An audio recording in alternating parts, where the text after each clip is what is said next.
3, 2, 1. Ladies and gentlemen, my mic doesn't sound loud enough, but ladies and gentlemen, yes, we're back with another episode of the Manhood Tree Podcast. Yes. I am your host, Abdul-Rahmaan I. Over across from me, I have My name is Alonzo Beckett with the big echo in the room. Big Echo in the room. Owner of any video. Yes. Over to my right, we have Nosha Smart. And over to my left. The one and the only Marvin Rowe. All right, today we're going to have a great conversation. I'm happy to have you gentlemen here on the show. You know what? While we're here, Nosha, you know what? Why don't you introduce yourself to the audience? Tell us a little bit about yourself. Tell us what you got going on. Tell us, you mentioned the National Improvement Association, and I know you got some other stuff going on. Give us a little introduction to what's up. Right now, like I said, Nosha Smart. Right now, what I'm doing is entering the next chapter of my life, which is fatherhood. Mm-hmm. I have a 2-year-old little boy, just turned 2. He's my everything, him and my wife. So that's the chapter of my life that I'm at right now. I also started the LLC, National Improvement Association, where I'm teaching kids basic financial literacy. Like, do you understand money, how to save money? Do you understand finances? What do banks do with your money? Things like that, life insurance, things like that. I'm out here trying to teach the youth. Because growing up, I've seen too many generations of poverty. I've seen the grandparents in poverty, pass that down to the parents and the kids. Yep. Cycles of poverty. I'm trying to break that in my community. Break the cycle. So the National Improvement Association, what are some of the programs that you're going to be offering? Teaching kids financial literacy, then from there, having kids go to outside agencies and programs, hooking them up with other things, other people that's in the community that does financial literacy, so we can keep it rolling. So if somebody wants to learn more about the National Improvement Association or contact you, what's the best way to get in contact with you? You can contact me on Facebook, so put up my Facebook, reach out to me like that, or we'll put all my contact information up, email, things like that, and we get it rolling.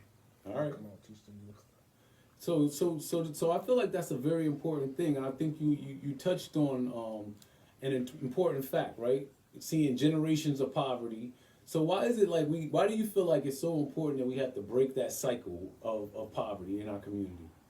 We have to break it because are we all trying to see it? Trying to see our people in these circumstances and these predicaments. And basically it happens because parents don't teach their kids, from my research and my studies, parents don't teach their kids about money because of their own insecurities with money. I'm going to teach you about finances when I've been messing up myself. Right. We see me struggling, maxing up my credit cards and not being able to pay the minimum balance. We don't have life insurance and things of that nature. I think about it like this. My mother was killed when I was 16 years old. Now, if she would have had a life insurance policy, I would have been in a much better place. Okay. You know what I'm saying? Right. A whole different predicament in life. Right. However, she wasn't. And that at that early age, it taught me, I got to do something different for my kid, you know what I'm saying? And my people, I got to teach my people this because of what I've been through. Right. I don't want nobody else to go through that. Yeah, it's powerful. So one of the things about the Manhood Tree Podcast, we always try to relate everything back to one of the 6 hoods. And so to me, that's like some real manhood stuff. Like when you start thinking about, number one, you're thinking about finances, but you're also thinking about it beyond yourself. So you're not saying, I just want to get rich, get my finances right. You want to make sure that the community, the young people in the community also have their finances right. Yeah. What are some of the things that are the current messages that you think are out there in the community as it pertains to money management, how people live, and why it's so important to give a different message? Spending all you got and getting it back. Don't spend everything you got. So it's this rule. Save 15% of what you get for an investment of your monthly or bi-weekly check. Save 15%. Spend 70% on your bills and things like that, and the other 15% save for a rainy day. Continue to do that. And then once your investments grow, then you can use that money to do other things that you want to do. So that's the type of messages I'm trying to help people, get out here to the youth. Save and invest early. Don't spend all your money. Do you Don't have go any on credit card debt. Credit card is one of the worst things you can do. Yeah. Because as soon as you use your credit card, you're in debt. It's an instant debt. You owe somebody as soon as you use it. Yes. So what is the first kind of investment that you would recommend to somebody? A regular savings account, or a life insurance policy. Okay. You know, I've been hearing a lot about life insurance lately. yeah, Yeah. there's just different type of life insurance policies you can get. Cashback values, ones where you can borrow from and things like that, and it's all your money. So that's one of the first ones I tell people. Yeah.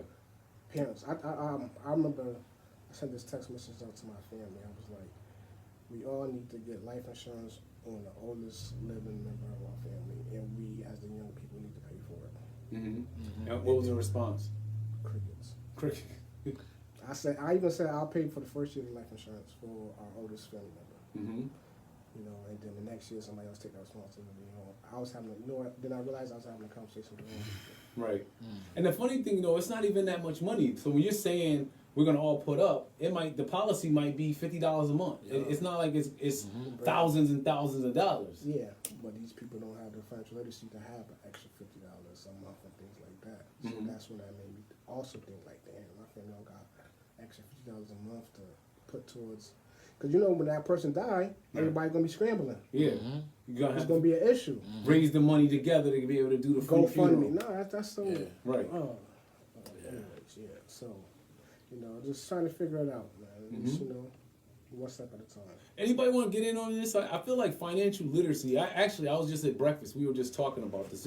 You know, you said you're a new father and a husband and everything. Actually, you got married at my island, on my resort, right? But Yeah, my home. in my home, Me and Marv's home. my Marv- home country. Marv likes to go you there, guys too. live there, but when we talk about financial literacy, I feel like it's always kind of like taboo. Like there's certain parts of it we don't want to talk about as men, as husbands. Some of A us lot are of people still don't want to talk about the failing of it. The because failing there's of it. Also, the other side of it. right. Well, I think that's the problem is that we don't speak about it enough. Like when I was at breakfast this morning, we were talking about Secret how restaurant? yeah, at the secret restaurant. We were talking about how we do our billing with our wife, with our spouse. So like some people they do the 50-50 thing.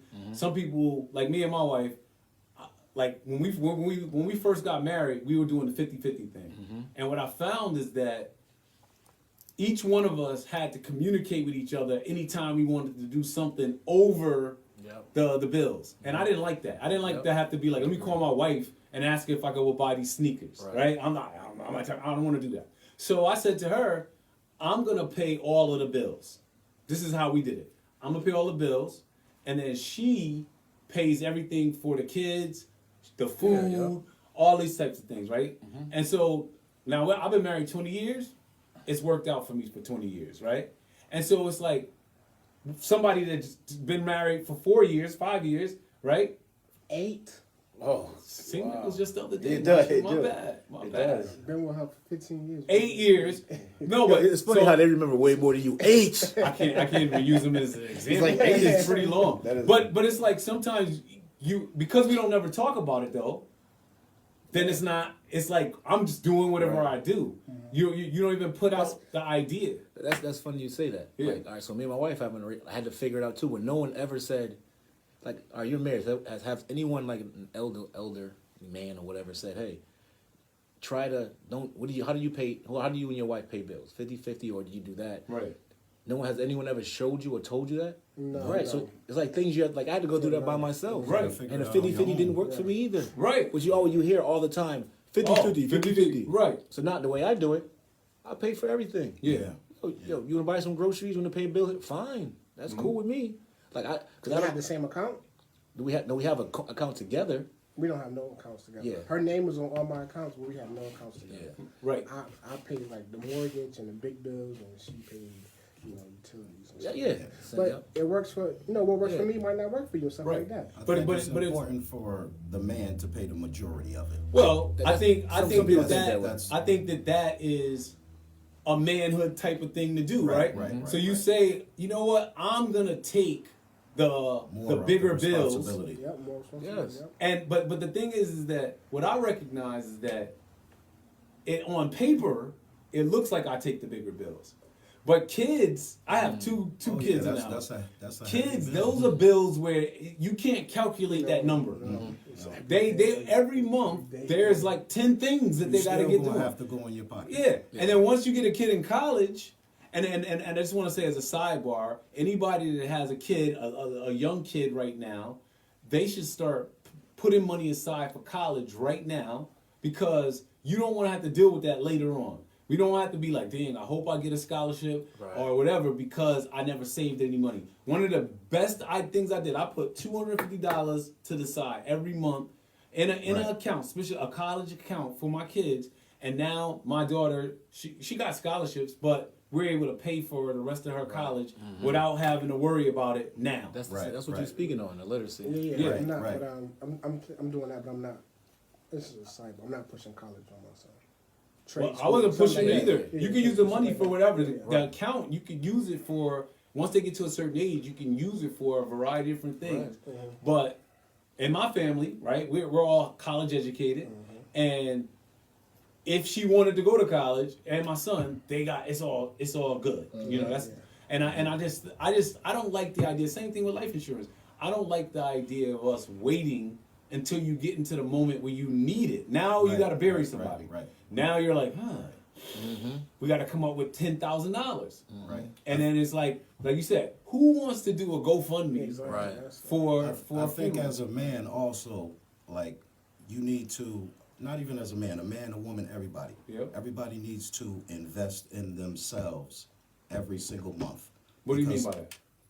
just like he was saying, retirement, anything like that, anything that you can produce money. Yep. So like every month, I invest $500 in my retirement. Nice. That just goes to my retirement Yep. every single month, every single month, every single month. I never touch it. Awesome. And so now you know that you're investing in yourself for a rainy day, Right. and you have that. You know what I mean? Yeah. Yo, so y'all made me think about something. There's a current debate that's going out there, like men aren't men if they're going 50-50 on the bills with their I saw that. spouses. Yeah.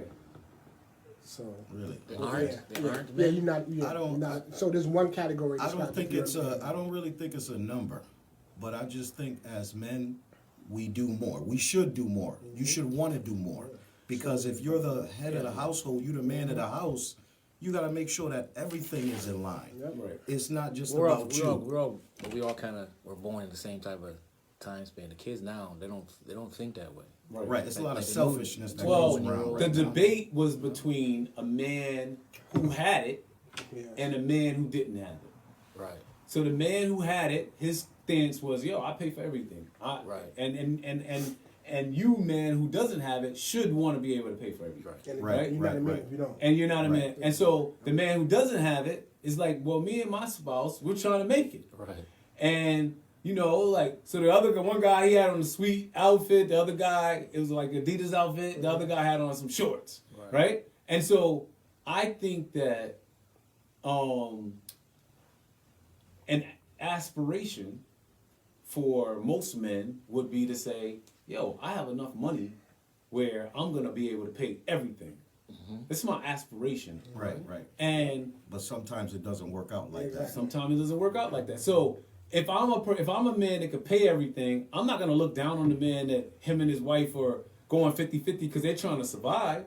He's not less of a. This is one of the things we get caught up in, I think, a lot, where it's like we try to make somebody less of a man because one man has been more successful in business. They got a better job. They got more money, and so that the money makes you the man. That's how they think the money makes you the man, and I don't agree with that. I feel like manhood goes far beyond just having money. Yeah, because you never had money before, so what were you doing? Right. You had to build up to that. You had to build up you to know, that. That's a good point. Yeah. Some of us are, some people are trying to be entrepreneurs. So when you're in the process, right? You don't got a lot of money when you're in the process. Right. When maybe you decide you want to get married to somebody or be with somebody and you're young, you haven't finished all your education to be able to get a lot. So I think that it's kind of like it's an easy argument when you got money. When you got it. It's Right. easy. And I would like to be encouraging to the men out there to be able to say, keep pushing. Like don't put yourself in comparison with any other man. It's as long as you're doing the best you can. Right. And then one thing about manhood too that I would say is that like we have to be in a constant learning phase. So like the man that I am today is not the man I was a year ago or 10 years ago. Like hopefully I'm a better man now. Right. And so and that's in every area. So I just if anybody's listening though, I think that to that debate, I say have the aspiration of being able to care for your family 100%. And until you get to that place, do what you can do. Right. Also, but you say aspiration. Yeah. Well, you have to see that in the person. It can't aspiration and dreaming is two different things. Right. Yeah. So you can see people like when I couldn't do what I could do at a time when I was at the track house and I didn't have a job, so to speak. I went in there every day and tried to edit or whatever. My wife paid for everything. Right. I didn't feel like a man. Yeah. Right? You know why? Maybe because society made me feel that way. But I was like, man, but what that did internally to me, it made me go to the track house every day. It made me I used to write down things every day, like, what do I have to do tomorrow? Basically, to be better. Like, what do I need to learn? What do I need to buy? Who do I need to talk to? I would do that constantly. Yeah. Like, to remind myself, like, you're doing it. So if I'm doing it, it's not gonna come. It's not a dream. You were putting in your 10,000 hours, right? You were young. Right. You weren't you were a young man. You weren't a man. You were in your 20s. Correct. And so that's what I'm saying is that there's phases, right? Mm-hmm. It's phases of development where it's like if you didn't do the track house stuff now, then you couldn't say that you're the edit king now. Right. If you were to just say, because at any point you could have said, you know what, I'm gonna stop doing this track house stuff, and because my wife's paying all the bills, I'm about to just go get a job. Right. And then you never are able to build your business to where it is now. Correct. And so sometimes I feel like you got to give a little to get a little, and so I just want You're to. not always going to be on top. You're going to be on the bottom for a long time. It takes from where we are. So you go back to the point you made at the beginning. If we have a family understanding of financial literacy, so like all of us in this room right now, we are probably thinking about legacy. So I'm not gonna die and leave nothing for my kids. There's gonna be something that they can say, well, my dad gave me a step up. But if all of us are starting from the first level, that means you gotta get somewhere. And so the thing is that as fathers, as men, we have the responsibility to make it easier for our kids. I feel like my father made it easier for me just by naming me after him. Just by giving me his name, I feel like that was one step for me. With my kids, I want to leave buildings. I want to leave things that they could literally say, like, if I need to get some money, I could sell that building today, and then I'll be okay. Right. And that's how we have to think about it. I think that's the next level. Anybody else want to get in on that? Okay, yeah, give me a round of applause. And think about it. As African Americans, this is very important because our white counterparts have had generations of wealth that has been passed on from one family. So it's like every generation just starting out. They're starting at the top. They're starting up here. Right. And so it's kind of like if you're starting at level 10, that it's much easier to start from level 10 than 0. Yeah. Yes. Yeah. And so once again, going back to that initial statement, if somebody happens to get to level 10 because they came up with a great idea in business or something like that, kudos to them. But I'm not going to look down to the rest of the black people who went through all of the other struggles of growing up in the community, in the hood, and different things like that, where they don't learn all this stuff and they don't get lucky with their business right out the gate. I know that they have to work their way up to level 10. Some of us could start at level 10. And so that's very important. That goes back to fatherhood. So everybody here's a father, right? And a grandfather. And I'm a grandfather too. No. Join the club, bro. I'm not Your a son needs to go ahead grandfather. and have a kid. No, just joking. No, okay. So as a father, what is the number one thing that you are trying to teach or leave for your children? What is the number one thing that you're trying to give to them? Coping skills. Coping skills. Talk about it. we need to learn how to cope with situations when we get angry. That's how so many people out here in the community jammed up. When they get angry, they get mad at something, they make an emotional decision. Yep. And got to pay consequences for the rest of their life for that. Yeah. So if I could teach my son how to cope with situations, whatever he's dealing with, stress, whatever. Yeah, that's important. Yeah, he'll be a lot better off. So that's one of the main things I'm trying to teach him. And your son right now is how old? 2 years old. That's what I'm going. Yeah, no, I think you no. go I through think phases it starts also. early. Yeah. You go So through coping phases. skills. So what's the number one thing? Skill. No, I mean whatever, anything. It doesn't. It could be whatever you want. We spoke about the last podcast. Teach him about self-awareness. Self-awareness. Be aware of himself. Yep. People and Yeah. how he act, how he interact with other people. Yeah. Self-awareness. Self-awareness. There's a lot. Growth, Growth. And what? just as far as like stages, just coming, just, I don't know, just growing up, Continuously to grow. continuously growing. Yep. Okay. And just, showing them the way every step of the way. Yep. Yeah, mine's is never stop dreaming, of course. That's the number one thing that I want all my kids to know is like, you can pretty much do whatever you want to do. And once you do it, go ahead and do something else. Don't ever give up on your ideas, your dreams, the things that you want to be able to try to do out in the world. It's just really putting their mind, that sounds much better. That sounds much better. Put in their mind that they can just basically do whatever they want to do. And I'll help them too, So that's the number one lesson for me for fatherhood. All right, let's switch over. Let's go. So when you came in today, you were talking about a facial. Actually, no. Before we go to you, Marv, we never even talked about. Yeah, what you do, man? Yeah, Marv. Who are you? Yeah. Who are you, man? What are you doing? Let's switch What are you over. doing here? Hey, we're not going to tell nobody you just stumbled in here. He was supposed to come. Today, He was a yeah, I guest. just stumbled in here, but came in as a guest today. We're happy Like I to said, have my you. name is Marvin, Marvin Rowe, Yeah. and I work for My People Clinical Services. So Nice. I work with Great show. Great Abdul audience. right here, Yes. and Great people. great job. Yeah. And I do direct care for a couple jobs. I'm also a personal care assistant, Nice. and I think. Oh, wait, you own some on the properties you do real estate? Real Yeah, estate? yeah. I was going to get into that. Okay, I'm sorry. Yes, I also own a property, and I have a company called Rowe Realty, which is my last name, and I'm just kind of building on that. I've always had a dream to own property. Okay, I've been in situations in my life where I've been homeless and not had a place to live, and I think that really drove me to become the person that I am today. And I like, I'm just focused on building my business, and also just helping the youth, teaching them about business. I went to school for business, and just trying to teach them a little bit about business and building on 2-family houses, which is what I'm doing now. I bought my first 2-family house a couple years ago, and I'm just basically just building on that. Let me ask you a question. What is it like?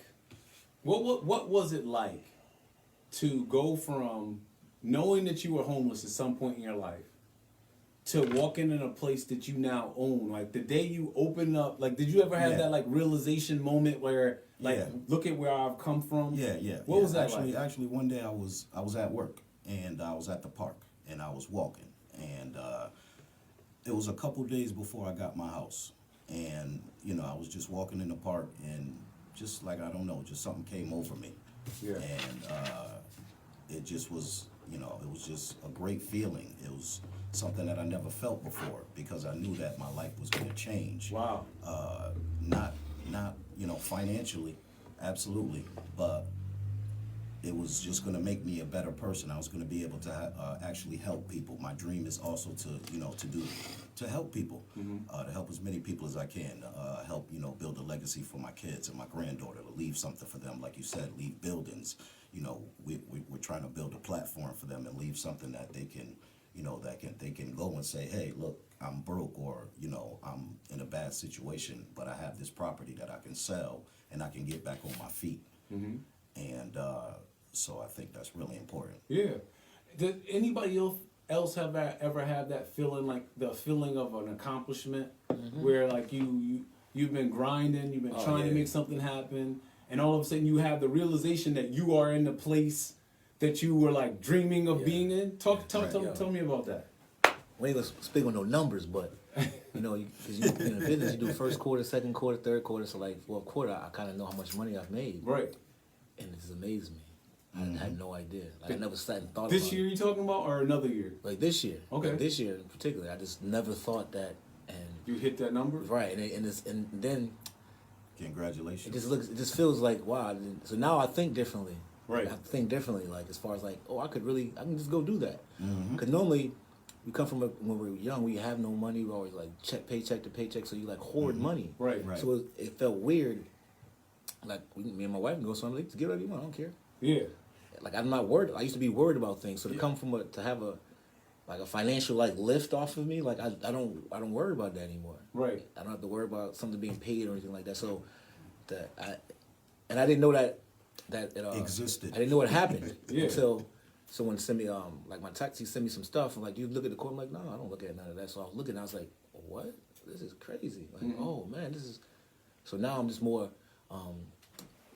I'm excited about what's next as far as like what I could do now. You know, just not knowing like I was capable of it. Right. And yeah, just kind of like it was surprising. I didn't know. I didn't expect. I wasn't shooting for it. I kind of was, but I just didn't know it would happen. Like how it happened. So let me ask you this: let's say last year, right? Yep.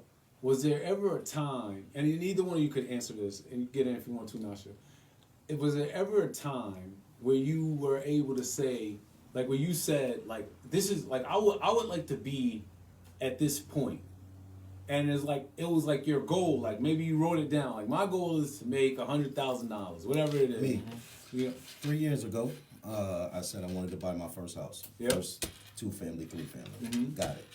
I had a goal to get the next house in within 3 years. So this year I'll be getting the next house. But we trying to go even bigger than that, and we're looking into buying a building now.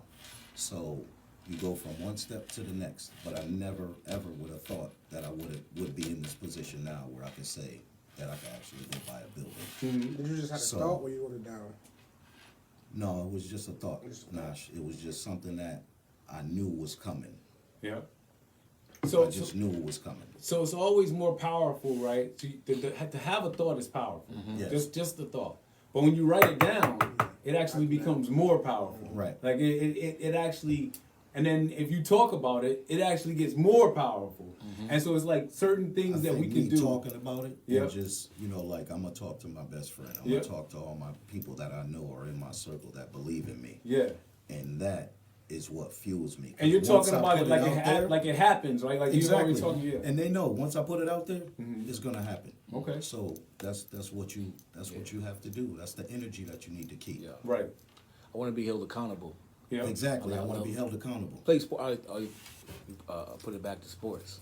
I like to be held accountable. If I do what I'm supposed to do, it's supposed to go this way. Right. So if you do what you supposed to, if we all do what we're supposed to do, it's going to work. Right. Right. So speaking to like even the DVDs back in the day when it first started, I would always tell people like grinding CT is coming out. This is coming out. None of it was coming out. I had no camera. I had no nothing. But I always said it and I always did. So it had to come out because every time someone saw me, so I felt like I'm lying Right. Right. if I don't do it. I don't want to be accountable for that. So if I tell you I'm going to do it, even though it's not even out yet. But you never know that, people from afar. The same thing with the Slackers thing. Like all that stuff is for me. Yeah. Yeah. Because it's like I'm not doing that. I can't be telling people all that. So it's kind of reflect. So that it's almost like writing things down, right? I'll put like screensavers up, put posters up around me. So when I see it all the time, Yeah. I want it. I'm like, as soon as I get the money, I get it because it's top of my mind. Yeah. So yeah, I definitely believe in what's that, foresight or forecasting, Yeah, something yeah, like that, yeah. for things that happen. Yeah, my whole thing is like what I was saying, like I write a lot of things down, all of my dreams, like things that I want to accomplish, I always write them down. I think that the appreciation part of like when you accomplish the dream, I feel like I have to that I needed to do that more, be more appreciative to be able to say like, like I'm here, I'm at the place I dreamed of being, right? And I think that it's really like one of my things is I often just go with the flow. Like I don't feel like I'm trying very hard at things that I'm trying to do. It's just like I put it in my mind, I write it down, I talk about it, and I just allow the world to kind of like work to my advantage. Like it's like somehow I'm gonna be in the right place at the right time to be able to get what I want out of it, right? And so, but I think that when I achieve something, to be able to take a moment and say like, wow, a year ago or 18 months ago, this was just something that I wrote on a piece of paper. And I want to be able to be more like satisfied, more appreciative of everything that occurred to be able to allow me to get to that next spot, you know? So, Yeah. I like it. all right. So you were saying like the question I had asked about before we started, right?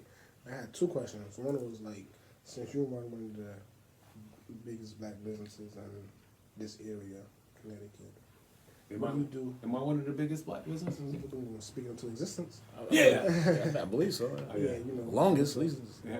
What do you guys do for your mental health? So I'll go first, so you guys can think about what you do for your mental health. Mm-hmm. So I like to spend time with my son, play with my son. That helps my mental health. You know, mess with my wife, make fun of her. You know, whatever I do, and play video games and go to the gym. That helps me stay sane, stay on an even playing field. Because you know what I do for work is have to worry about other people's mental health. I can't go in there and worry about other people's mental health if mine ain't in order. Oh yeah, definitely. So I don't know what you guys do. Well, there was a time and point where I was going through some mental health issues, and the first thing I did was went and got therapy. Nice. Went and got therapy, and that helped me. Then I started just finding other things to do, like going to the gym. Going to the gym definitely helped me. It helped me stay focused, so now I could focus on my health, eating right. You know what I mean? Things like that. And my granddaughter came into existence 3 years ago. That's great for your mental health. Having a granddaughter is great. And just, you know, being focused and, you know, with the kids. My son, he's a professional wrestler. Watching him, you know, build his dream and live his dream has been like the ultimate stress reliever. That's the best thing in the world. Not having to worry about him as much. Not having to worry about him, just watching him, his growth. Yeah. Like, you know, from the time he was little, you know, he always told me he wanted to be a professional wrestler. So that's what I kind of mean about growth. He set it out there when he was little. I always encouraged him to do it, and just steadily watching him from high school to college to the professional level, just constantly growing and being where he is now. Did he ever say it's a lot harder than what he thought it was growing up? Yeah, oh yeah, oh yeah. And They don't take no- the they- industry is really serious right They now. better than so stuntmen. They don't take no days off. They don't take. Yeah. Listen, It's taxing on anybody. he does about 3 or 4 shows a week, so you can imagine what it does to his And body. practice. And practice. Wow. So you know, but he And he has a regular that's- job. That's, He ain't made it. Right. So he still got to do the Exactly. job thing. so, Gotta get out there. but you know, So what do you do for your mental health, man? Travel. I love Okay. it. I travel, get on a plane, Yeah. be in the airport, other people going places. And I work out Monday through Friday. I eat right and things like that. Keep my, you know, certain foods out of my body and stuff. Yeah. The whole what's that? You're vegan. You're a vegan. Like plant based. Like I don't eat vegan food, man. Except for sometimes you eat chicken. No, I don't. When I eat chicken. Oh, I mean fish. Oh yeah, sometimes I'm gonna eat some fish. If I'm in another country, I'll eat some You fish. eat some fish. Yeah, I'm in another country. But yeah, so I work out. Yeah. Consistently, right? Every day, Consistently. Monday through Every Friday. day. If I don't go, I feel weird. Yep. Right.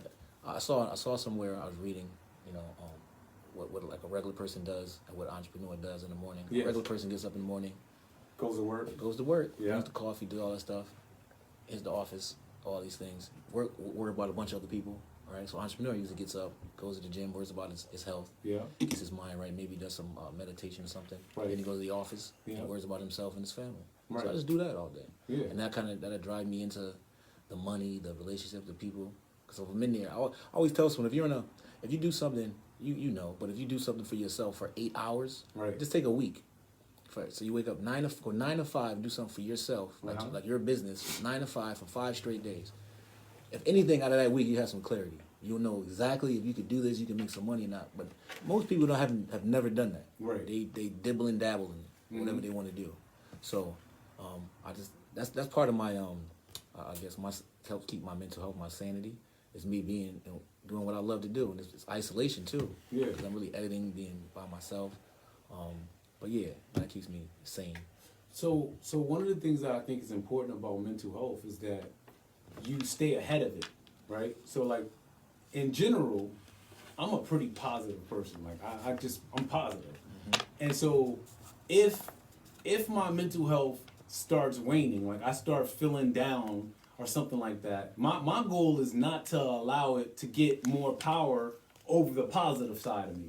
And so I remember during COVID, I was like, something about COVID when we were like blocked off from people. One of my things is I like to just be around people. Like I like to, I like to talk and just pitch my people, things like that. And so what I started doing is during COVID, I started writing like positive little messages on index cards. And That's where that came from? the Dream Chaser deck, yeah. And so I would basically write a bunch of, every day I would write something down, and I would go through the deck, and those little quotes would make me feel better.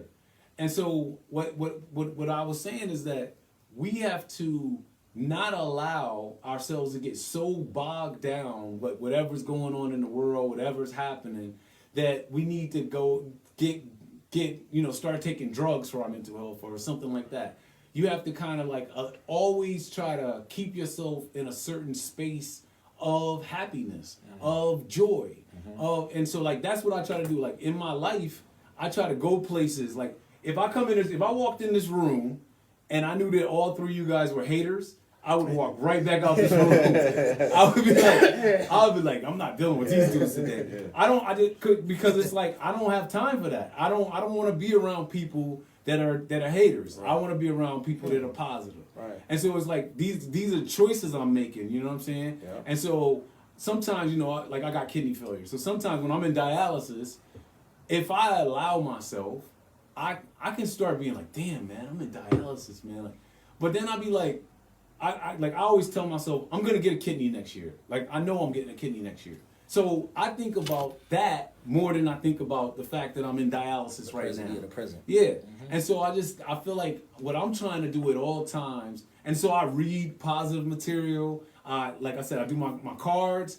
I love to like you said, you mess with your wife. My wife is, she's like she's a very straight person, And I'm kind of like a jerk. Like she told me the other day that I was a jerk. And I was like, I think I am a jerk. But it's like good when you have a straight person and you're a jerk. It's good to mess with that person. It makes me happy. And so it's like, that's what I'm always seeking, happiness and joy. And so as long as you have that, it's like your mental health stays up.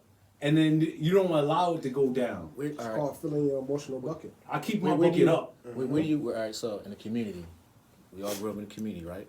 Where is that? Where's the happy? Like I know you can go like the Boys and Girls Club, things like that, but for the kids, like what are the resources for like we was the happy kids, you know why we good? Because we went to Farmington with the other people. Oh, you talking about neighborhood? I'm just saying, like, the neighborhood, right? So it's like, yo, I'm a happy kid. I grew up right in the hood. It was horrible, yo. I hated going outside. I wanted to go outside, but we talked to Warren all the time. Warren was the kid that my mom said, don't hang with him. He was that dude back then, like the crazy dude, right? Yeah. And so now I couldn't go outside. I used to go to Parker sometime to play ball, but mom's like, come back. So I could never be. So if I didn't go out there, if he didn't go out there, you know what eventually would have happened? We just got sucked up. I gotta go hang out with my boy Nosha, man. What else to do, bro? Let's just hang together. Right. Now we want to do something stupid together because that's you're my friend. I'd rather do it. You know. So they don't have no resources for us to be like, I'm gonna go to a happy place. Right. I'm gonna go be happy where I can just laugh and safe. You're talking about safety too. You're talking about the ability to be carefree when you walk out your house. Like I grew up in West Hartford. I'm not from the hood, right? I grew up in West Hartford. I walk out the house and I'm not thinking about. I never had to think about like, okay, let me make sure that it's safe when I walk out the door. The kid that was born, we had the community discussion. He said 2 things can happen when I leave my house. When I go to the store, he said I can go get my chips or I can get shot. Yeah, what? That's interesting you said about the neighborhood because I grew up on Magnolia Street, and 1 street over is Vine Street. Yeah. Magnolia Street, you know, we all went to college, you know, we all did positive things. And the next street over, Vine Street, the kids used to play football against, so many of them died and got shot. 1 street over. 1 street over. 1 street over. But it was your community. Like, yo, you That's guys still stuck part of together. it. Yeah, we You stuck guys, together. yeah. Yeah. But they stuck together too. They just chose wrong paths. It's crazy. Yeah. Like, though, like I was talking about when Marlon came to work at My People, because like Marlon was the first person from their whole crew that came. He used to go out with my sister, and you would never know how impactful. Like you just said, all of you guys kind of like turned out good in a sense, and it's like being able to have a friend and then another friend that kind of pushes you in the right direction it's like it's a life changer. So you could have, if you would have been born and your parents lived 1 block over, 1 block over. you could have had a whole different outcome for your life. That's crazy. It has a lot to do with your friends. It has a lot to do with your friends, right? And your environment. And your environment. Yeah, 1 street over. No, I feel like, so you just got a house. Would you buy And the brand. in New Britain, Yeah. right? And so it's like, Congratulations. yeah, it's like part of the manhood tree. We talk about neighborhood, and the reason why we talk about neighborhood is because neighborhood is one of those things. As young men, we don't get a chance to choose. Right. So you, whatever situation your parents are in, That's where you at. that's where you are, right?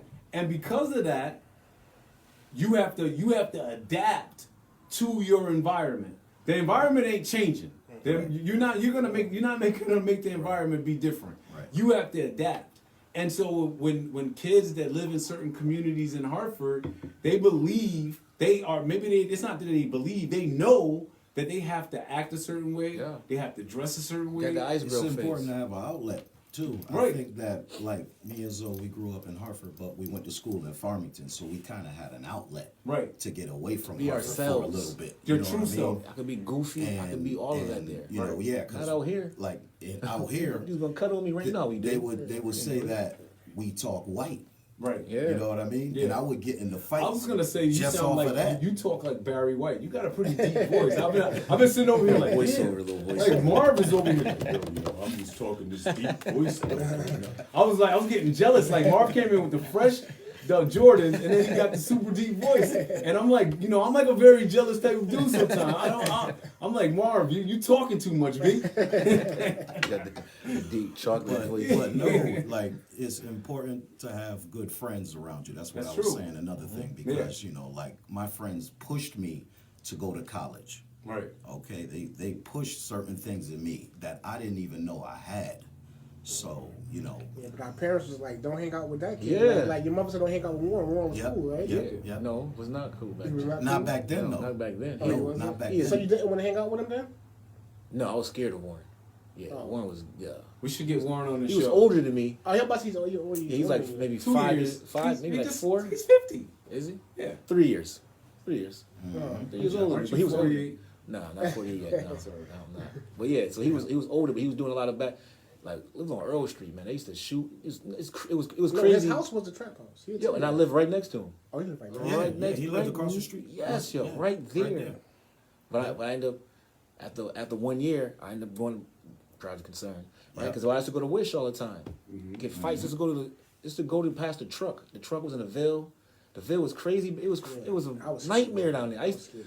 As a child, I was scared, man. Yeah. I was like, That's- gotta that's- fight every and day. that's That's what a I powerful Trauma, thing, yo. right? Man, that's trauma. Yeah, That's that's trauma. trauma. Yeah. So That's trauma. and the thing about being scared is where could you go to tell somebody Nowhere. I'm scared? You can't do a magical thing. And so what happens is you either continue to be scared and you're gonna be victimized because a wolf knows a scared sheep, Or you right? just I fight. still, Right? I Or you still just fight, can- that's it. Or you build up and become a You like wolf. just fight. You like, man, certain just don't mess things with me. you never forget. Like, I grew up in the Ville, so I still remember the smell of the hallways. Man. I still remember the garbage cans burning. You know what I'm saying? Like certain details like that you just never forget. Right, You know what yeah, I'm saying? yeah. Like, Come Yeah. on, dude, pissing in the hallway. Yeah, yeah. Yo, I remember all that wax. It just Yeah. and like the environment that we're in, man.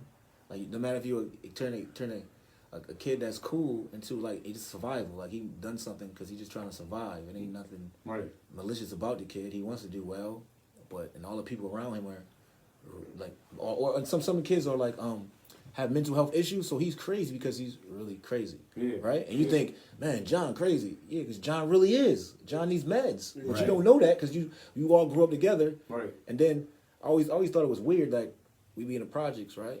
Live on Earl Street, whatever. Somebody do something, he kill somebody, and then they give him right back to us. They put him right back. He live right, and he's still there. Yeah, he killed him yesterday or did something yesterday. He be right in he out. Like, is that?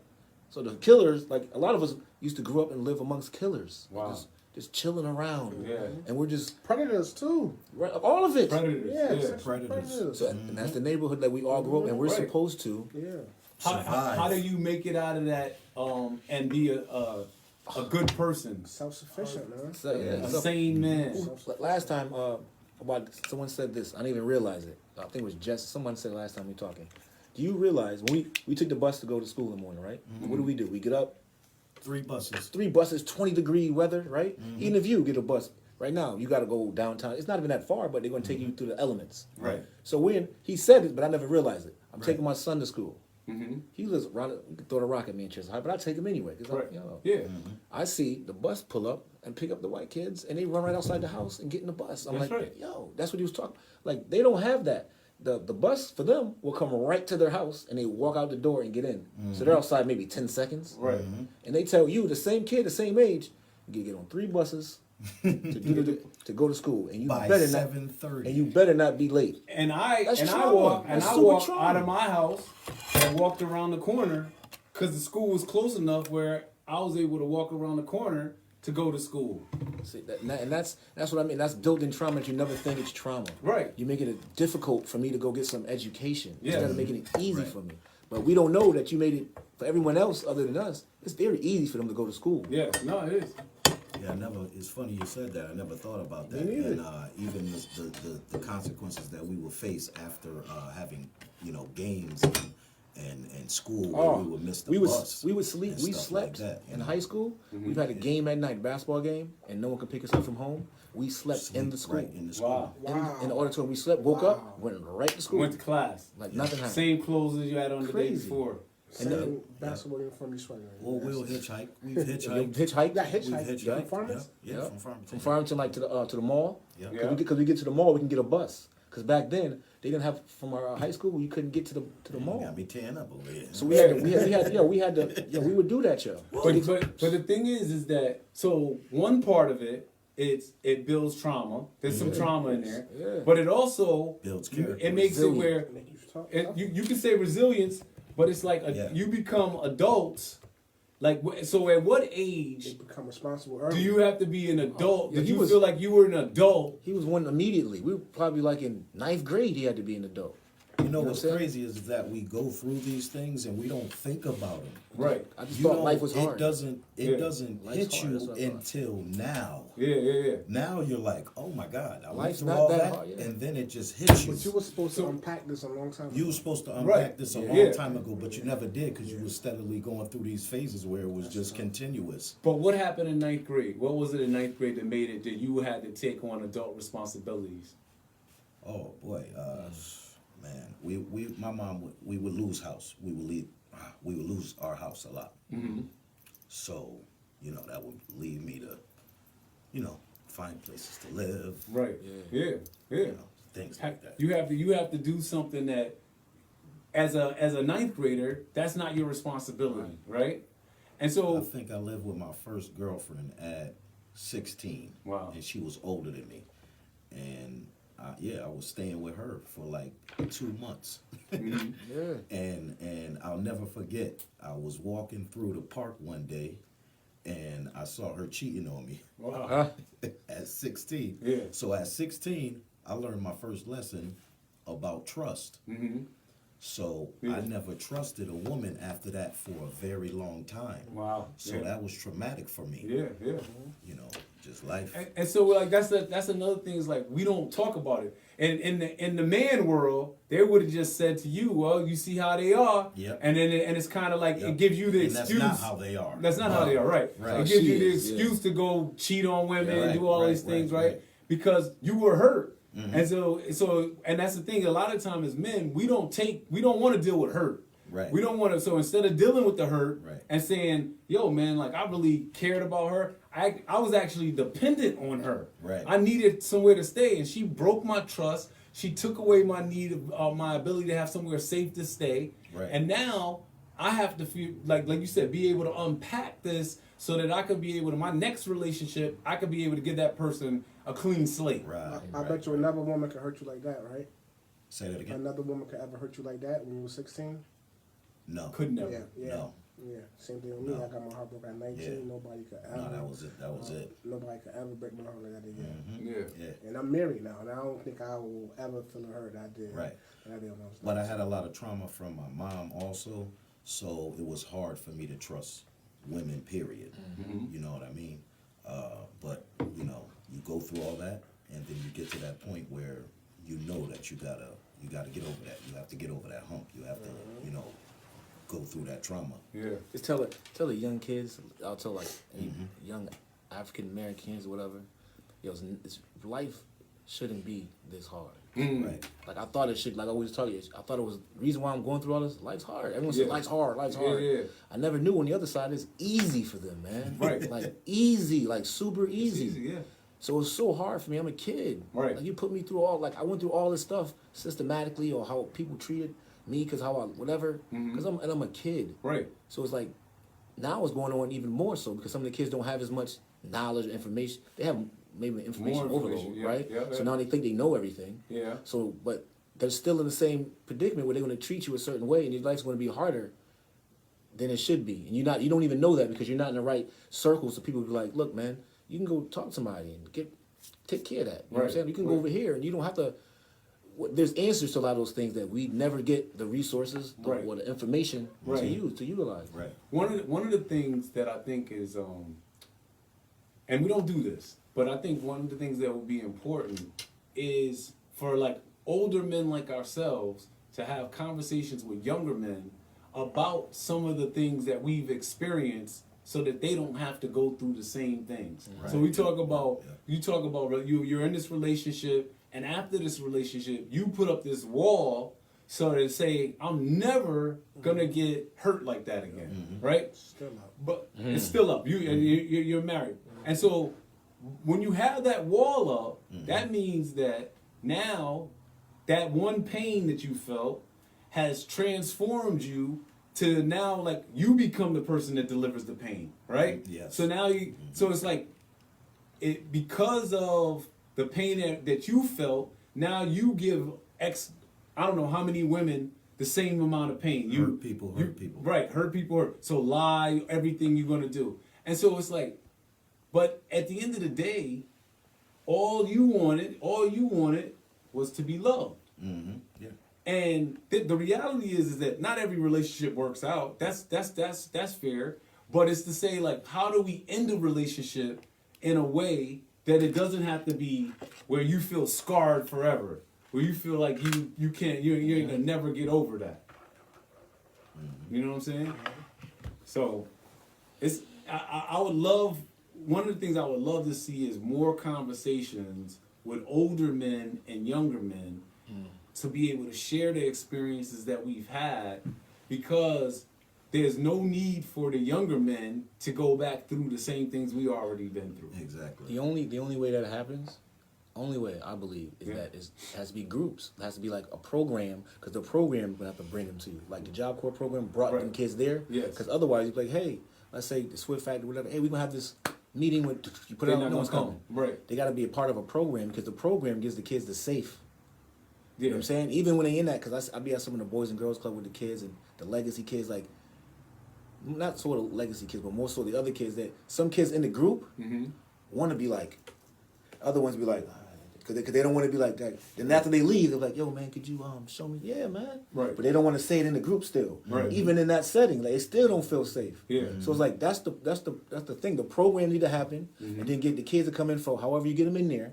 And once you get them in there, then you can speak to them as like a part of the program, because any other way, kids are not just gonna show up. Right, they don't have that, like, yo, I saw you going in, what you going in that building for yesterday, man? Why you over there? Right. They're like, you trying to learn? No, dude, you trying to learn, you trying to get some knowledge, so it's like taboo.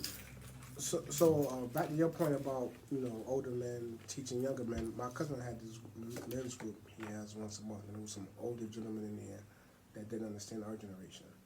Like our music and the way we do things and stuff like that. I just told him, like, you know, your generation messed up too. Your generation was an era that got hooked on drugs and that left our homes and left us had to fend for ourselves. Right. You know? So each generation, I feel like their generation was better and things like that. But it's just like, you know, those was good conversations to have, you know? And he asked the right person, me, who was going to challenge him and tell him, like, you know, your generation wasn't that good neither. You know? Right. You know, we all had our flaws, you know? Yeah. And things of that nature. And, you know, we all mess up. You know, he was telling me just like, they still going through the same struggle. Like, we still going through the same struggles that y'all was going through back then. You know, because nobody taught us how to deal, how to cope with things. They passed the struggles down. Yeah, they passed it down. It's deep though, because if you were talking to some older men, you're talking about dudes that are in their 60s. 60, yeah, right? 60s. And so it's like that's the part where I feel like it's very important for us to stay like connected. So that men's group is worth $1 million in my mind. Yeah. Because especially it allows to a you, young person. it allows for you to get game, right? But also to talk things out. You know, some of the things that have happened over the generations and generations, it's like it just gets left. It's like nobody ever gets to say to an older man, like, your whole generation stepped out on us. Most of you guys weren't. The reason why we came from the quote-unquote hood is because the fathers were not in the household. Exactly. And so it's like, you know, to be able to have them kind of like speak to that. Like, you know, what was going on that, and you said drugs is one of the things, like, but what was going on where you guys stepped out and just left us To fend for ourselves. Yeah. The funny thing is, to be raised by our moms. raised by our And you mothers, say, oh, you guys act so feminine. Most women, our moms raised us. Right. So maybe we're more compassionate than you because I was raised by my mom. My dad wasn't there. Right. And most kids are just like me. The mom was there and the dad was, a Rolling Stone, whatever they say. Papa was a Rolling Stone. He was gone. Yeah. Right. So that's their generation. So your generation, we're raised by a bunch of women. Yeah. Right. And I always tell people, if women ran the world, I think we'd be a lot better off too. Yeah. I also think that too. They're more compassionate, they're more motherly, they're more all those things that we are not. Right. They're more, you know, we more want to do competitive stuff and all those things. But yeah, I love women. All right, so we've been in a, I think a deep conversation, but let's switch gears real quick. We're getting closer towards the wrap up today. Actually, We are. Nosha, you brought up a self-care tip. I mean, that was on my list already, but you wanted to talk a little bit about you realized you need to get in touch with a little self-care routine. Who did that for you? Who do that for you? No, I took a picture of myself one day after I got my hair done. I was like, damn, I'm like, oh, so I was just going around asking men. It's your food. But go ahead. I was just going around asking men, like, do you have a daily facial routine? And then from that, a lot of men don't. They were like, I just wash my face. Then I talked to my wife. She was like, you need vitamin E. Yeah. Exfoliate once a week. Yeah. You know, you need some facial moisturizer and things like that. I was like, I just had a regular face soap and, Because your face, you know, went about my business. I didn't know I needed your face sheds. retinol. It does. My- I have a 3-step My process. daughter's an esthetician. I'll talk to you after this. I have a cream I put on first, followed by a scrub, and I'm bald, so I do the head too, so I can keep my head nice. So I do a scrub, and then I come back with another cream, and then I wash it all off. And Do you have a glove for your scrub? no, I don't. No, the scrub is I just use the scrub. I don't use the glove. Okay. What kind of I don't know the name of the brand, but it's like it's like it has like little particles in it that scrubs your face, gets in there good. And for our skin? Because you know all the products ain't made for our skin. I mean, Your if pores are you looking take a look terrific. at me, my skin looks great. It's working, it says it's on. But you know we're doing an event coming up soon called Self Care Saturday. Yes, I heard that. And the reason why I did it is because I feel like there's a lot of men. Have all of you guys had a manicure, pedicure? Yes, Yes. yes. Me Okay. and my daughter go every month for a pedicure. Once, together. okay. A lot of men need to go get pedicures. I don't like people touching my feet. I know, but your foot health, It's hard. your foot health is very important. And so getting comfortable, like with, like once again, this is like, oh well, a man don't go get a pedicure. It sounds like it's a feminine thing, right? But it's like taking care of yourself for the long haul. You ever see like an old person and their feet, their toenails be all messed up and stuff like that? And it's because they don't have any self-care routine. So over the next month, we're gonna be doing manicures, pedicures, facials, massages, specifically for men, trying to get them into a self-care routine. So, and anybody, so to Nosha's question, what's your self-care routine, Zoe? Well, I got a scrub. I got some scrub stuff too. My wife got some scrubs, some masks, some green. I don't know the names. Some green stuff is cold. Yeah. Right? She puts it on, it hardens up, she takes it off. Okay. And then she puts this little mask thing. And then you gotta get your vitamins right? You got you gotta take, I tell people all the time, you don't take any vitamins? You take vitamins? I take nutrients. Right. So, nutrient supplements. So like dogs, like your dog has a bunch of supplements in his food, Yeah. animals, but we don't. 106 essential vitamins. So I take something that get all my vitamins in it. So I'm gonna get my vitamin E and get my stuff in my skin, get all that already, and then I'm gonna do that as well. Because you need to have anyway. So I'll do things like 3 things as well. Yeah. Three part. Right. The mask I don't do. She probably every time she pulls me in the back, I don't know, maybe 3 times a week she'll do that, and sometimes I do it because I feel like she forgot about me, and I'll be like, wait a minute, and I'll do it. Yeah. Some Noxzema sometimes, sometimes I do the Noxzema thing. Yeah. I bought some stuff from some Vendors. vendors, some All Black, all this stuff. I try some of this stuff, see if I like it, see how it works. Yeah. Basically like that. Stay moisturized. Do you drink sea moss? Yeah, I was about to say I do sea moss and black cedar. Yeah, yeah. My sea moss has 106. Mine has 96. I get the same. But I've had sea moss. Yeah. I've bought some and gotten some, but the drink I drink has. I've been boycotting sea moss. Sea moss has 92. Yeah, but sea moss you can also have now because it's fake sea moss out there. Yeah, it is. Right, so you can. Yeah. Why I always tell Especially people just the get the ones with all the flavors. just get the Gotta be nutrients, careful. man. Just We lost some Mara vitamins. and Nosha. Oh, we got them on the 3 up top. They came back? Yeah, cameras. they're not as important as us. So they're up on a. Well, no, because the cameras died. Oh, We've been going for a little while. we got So- to charge up for the yeah, next I one. My camera died? No, you're still on. Actually, you got 2 cameras. That's right. I mean, I do that for Mara. Let me see. I don't know. Boom, but there's Marvin maybe camera. maybe one day I will try sea moss, but I'll be like, Why you want to boycott it? What? no, I don't like it when like you go to one of those vending places, like it'll be a Black Business Expo, and there'll be like 5 sea moss vendors, and I'm just like, Who's the best? Like, Oh, like, why is everybody pitching sea moss so much? So I'm Who's just the like, best? I'm not taking it. Yeah, and it's all because I did something with shout out to my man Herb Virgo, right? I've heard that name before. Kenny Park's sustainability program. Yeah. Doing the documentary on trees. Yes. No, not those type of trees. But I'm doing a documentary on trees. Yeah. And he's in it. And where's that? Herb Virgo. I'm about to. Damn. Well, shout out to Herb Virgo. I forgot. Herb Virgo. Shout out to him. Herb Virgo. Shout out. I got a question. Maybe getting towards the end. Yeah. I wanted to ask, who comes first in the relationship?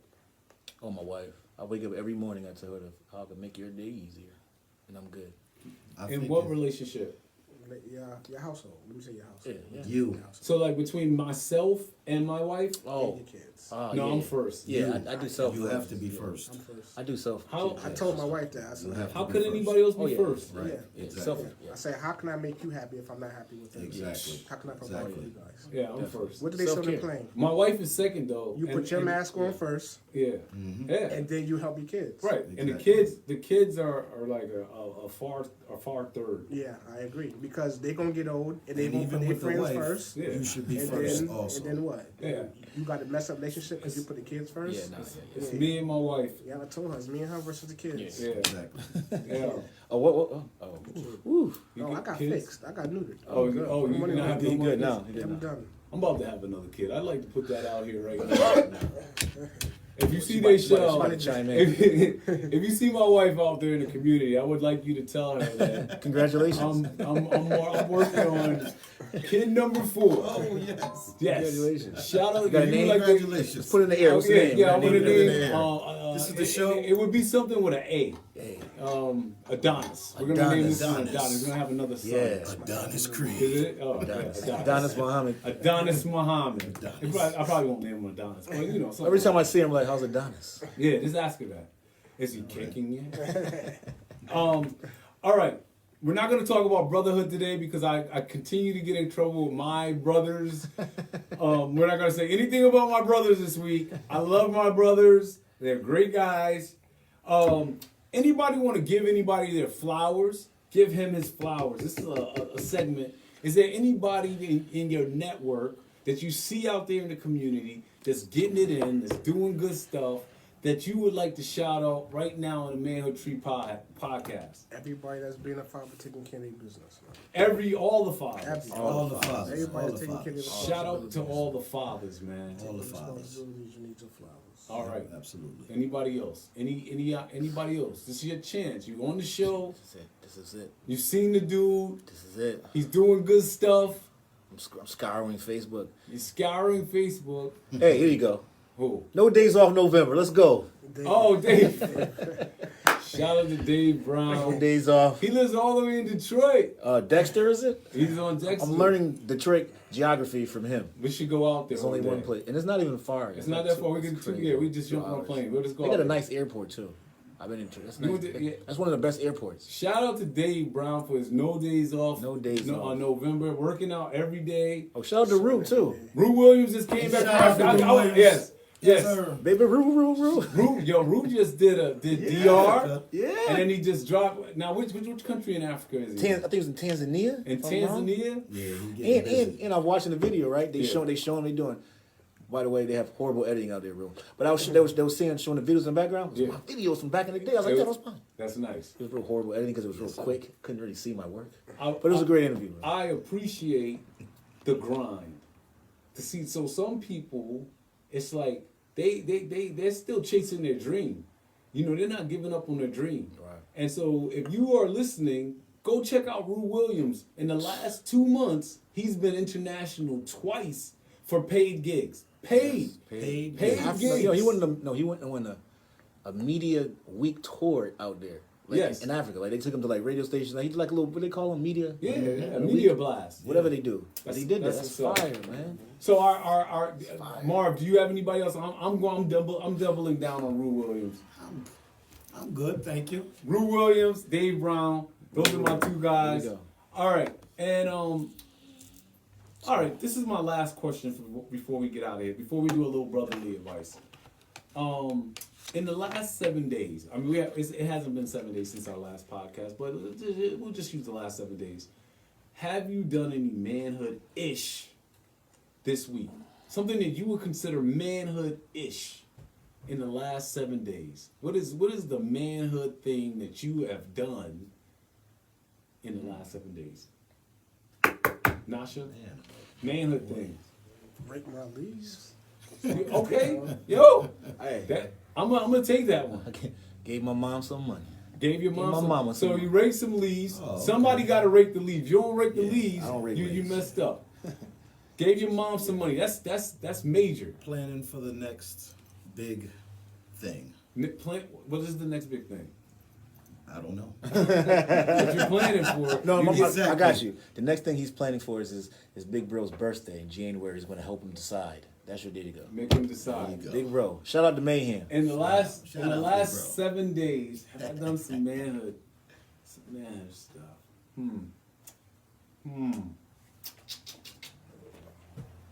Maybe not. I mean, I do pay payroll every 2 weeks, so they it appreciate wasn't it. That's pay- great. It wasn't payday. Thank you, For boss. over 15 years. Yeah, Yes. no, for over 18 years. Over We're coming on 18 19 years. years. Yes, So sir. I mean, Yes. Give if that a that's- round of if- applause. yeah. Give Continuously making cats, payroll for 18 cats years. don't. Yeah, we get No you. We bounce make sure. checks Me, ever. me Ever. for, Great. me Ever. for 10. Thank you very much. Come in and get my checks immediately. I loved it. I loved it. All right, let's get out of here with a little brotherly advice. Zoe, what you got? again, self-awareness, self-care, self-management. Back to everybody was saying, take care of yourself. You're no use to anybody if you're not good with yourself. All right. Yes, sir. Take care of yourself. Chase your dreams. Nice. Pray. Yeah. Laugh a lot. Love the people you're around. Love them now. Don't wait till they're gone, baby. Find a good woman, listen to her. We don't like listen to our women, listen to our women. They are our third eyes. They see things that we don't see. Wow. Facts. I like it. Amando. Notch's growing up. You talking Wow. Oh, wow. Young Natch. Nasha When Nasha didn't have those braids, that wasn't Nasha. I don't know who that is. He grew out. Shout out knowledge. to She got knowledge with Shout the out braids. to Knowledge. My little brotherly Shout out. advice. Hey, we're at the end of the year. Set up a doctor's appointment. Yes. Every year you should go see your doctor. Just go to your primary care. Go see your dentist. Go see your eye doctor. Set it all up so that if there's anything wrong with you, you get to the next level and you stay safe and you stay healthy and you live a long life. Go see your doctor. Never stop dreaming. Never. We're out of here, people. This has been another episode of the Manhood Tree Podcast. We'll be back in 2 weeks on Tuesday at 6 o'clock. Join us for the Manhood Tree Podcast live on the Manhood Tree page. Tell a friend and never stop dreaming. Hey, next episode we're gonna shout out our sponsors. Yeah, we got a lot of those. Yeah. Woo. They're lining up. If you would like to be a sponsor of the Manhood Tree Podcast, send us a bag Cash App. and we will gladly take it and we'll shout you out on our show. All right, we're out of here. Peace. And Caleb, we